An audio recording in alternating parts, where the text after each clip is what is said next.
کہا کہ علی کے پیچھے چلنے والوں پریشان نہ ہونا، اگر ساری دنیا دوسری طرف جا رہی ہو اور علی اکیلا ایک طرف جا رہا ہو تو رستے کی تنہائی سے پریشان نہ ہونا، مطمئن دل کے ساتھ ادھر چلے جانا جدھر علی جا رہے ہیں۔ کدھر چلے جانا؟ جدھر علی جا رہے ہیں، کیونکہ علی جس رستے پر جا رہے ہیں اس رستے پر دنیا نے نہیں جانا۔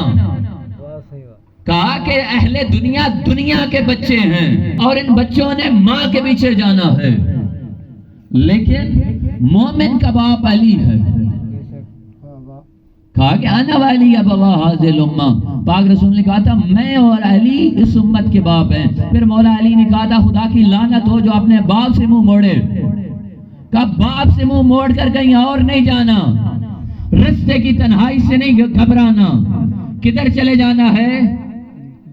جو علی کا رستہ ہے۔ اب ہم علی کے رستے پر چل رہے ہیں،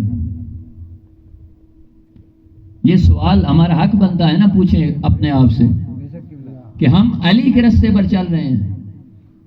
ہاں زبان سے تو چل رہے ہیں، علی علی کر رہے ہیں، علی علی علی علی یا علی، صبح شام علی علی کر رہے ہیں، لیکن کیا زبان سے جو علی علی کر رہے تھے وہ علی کے رستے پر تھے؟ اگر علی کے رستے پر زبان سے چلنا ہوتا نا تو جب علی نے 1 لاکھ 1.5 لاکھ صحابہ تھے ان کو جمع کر کے کہا تھا دیکھو جو جس کا میں مولا ہوں اس کا علی مولا ہے، تو پھر سب سے پہلے وہ لوگ آئے تھے کہ جنہوں نے سب سے زیادہ علی کے رستے کی مخالفت کی اور سب سے پہلے کہا بخن بخن یا علی، مبارک ہو یا علی، انت مولا یا تم میرا مولا ہے، وہ مولا کل مومن و مومنۃ۔ تاریخ کی کتابوں میں یہ جملے لکھے ہوئے ہیں کہ انہوں نے سب سے پہلے مولا کو مبارک دی، کہا مولا آج سے علی تم میرا بھی مولا، ہر مومن و مومنہ کا مولا، میرے ماں باپ کا مولا۔ لیکن رستہ علی کا انتخاب نہیں کیا۔ تو ہم علی کے رستے پر ہیں یا نہیں ہیں؟ تو دیکھ لیں علی کا رستہ کیا ہے، دیکھ لیں علی کا رستہ کیا ہے۔ مولا حسین سے پوچھ لیتے ہیں، مولا حسین علی کا رستہ کیا ہے؟ تو جیسے ہی زیارت عاشورہ اٹھاؤ گے، ہر مومن کو تاکید سے کہا گیا کہ زیارت عاشورہ باقاعدگی سے پڑھے۔ زیارت عاشورہ میں ہم گواہی کیا دیتے ہیں مولا حسین کے بارے میں کہ مولا حسین نے قیام کیوں کیا تھا۔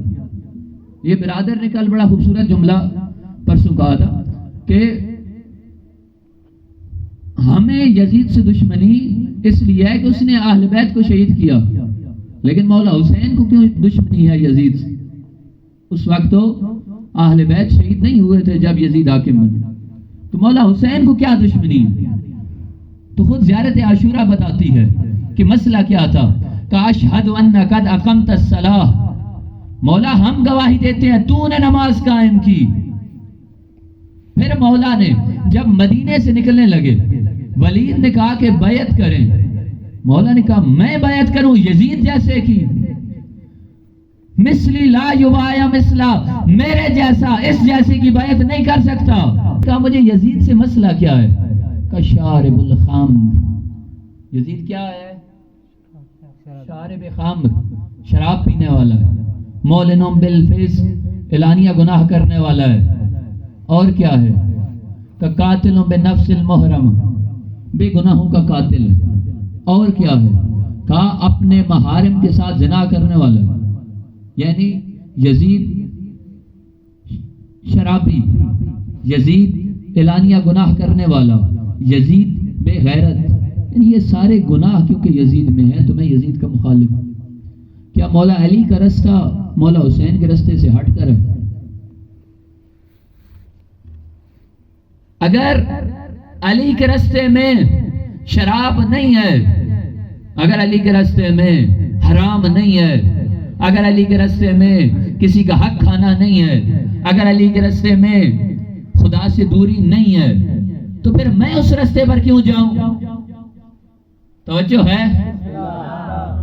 مولا حسین کربلا کیوں جا رہے ہیں؟ یزید میں خرابی کیوں ہے؟ کہا یزید برا ہے، یزید برا ہے تو اس کا رستہ بھی تو برا ہوگا۔ آیا میری زندگی جس رستے پر ہے وہ رستہ برائی والا ہے یا علی والا ہے؟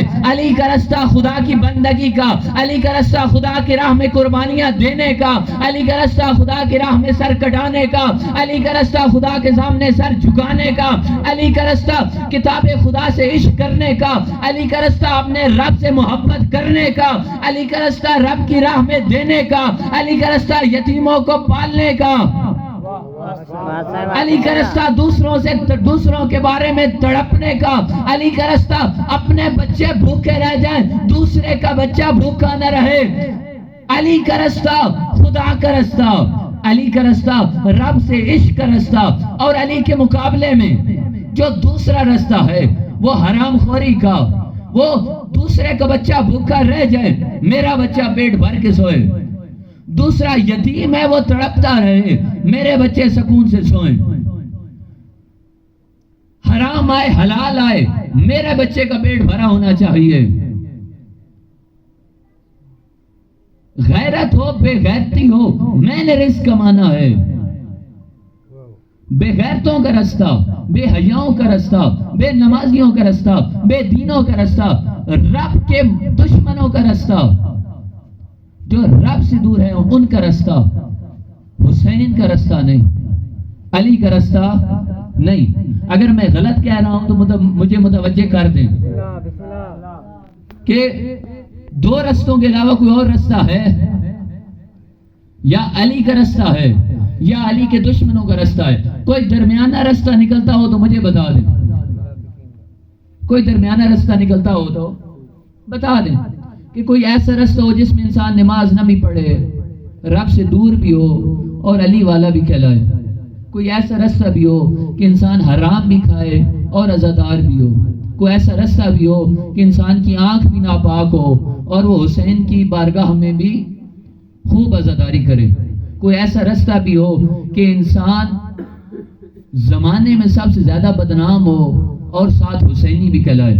اگر کوئی رستہ ایسا نکلتا ہے تو بتائیں، نہیں تو کل بھی عرض کیا تھا کہ یزید نے جس طرح قرآن سے اپنی مرضی کے مطابق کیا نا، کہ بیٹھ کر یہ شعر پڑھتا تھا کہ دیکھو قرآن میں کہا گیا ویل للمصلین، نمازیوں کے لیے تباہی ہے، آگے نہیں بتایا کون سے نمازیوں کے لیے، ایک آیت کا حصہ لیا، کہا کہ دیکھو قرآن نے کہا نمازیوں کے لیے تباہی ہے، شرابیوں کے لیے تو نہیں کہا، میں شراب ٹکا کر پی رہا ہوں، یعنی قرآن سے ثابت کر رہا ہے شراب پینے کو۔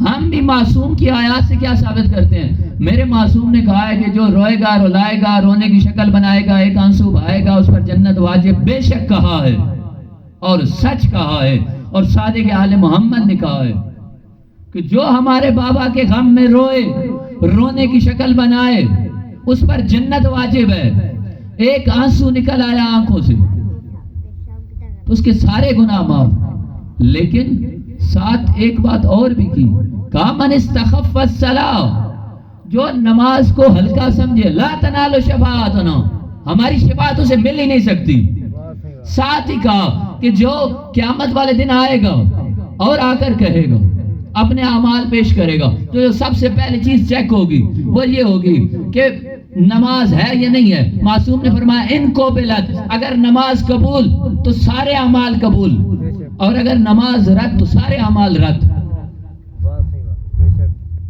آپ کہیں گے پھر مولا یہ بھی تو کہا ہے کہ آنکھ سے ایک آنسو نکل آئے تو جنتی، رونے کی شکل بنائے تو جنتی، تو پھر اس کو کیسے جوڑیں گے کیسے ان روایتوں کے ساتھ؟ اس کا ایک حل جو ہے وہ امام رضا نے بتایا ہے۔ مطلب کیا ہے؟ جب ہم کوئی حدیث فرماتے ہیں،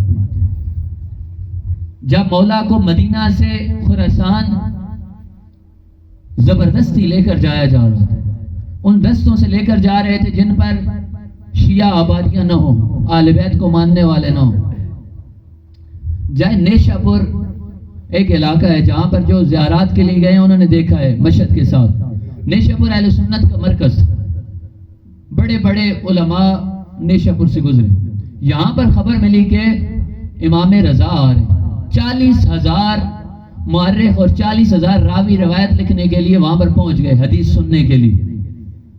جب 40,000 وہاں پہنچے ہوئے ہیں تو اب روکنا ان کی مجبوری بن گئی. انہوں نے کہا کہ فرزند رسول ایک حدیث ہمیں بتا دیں بس.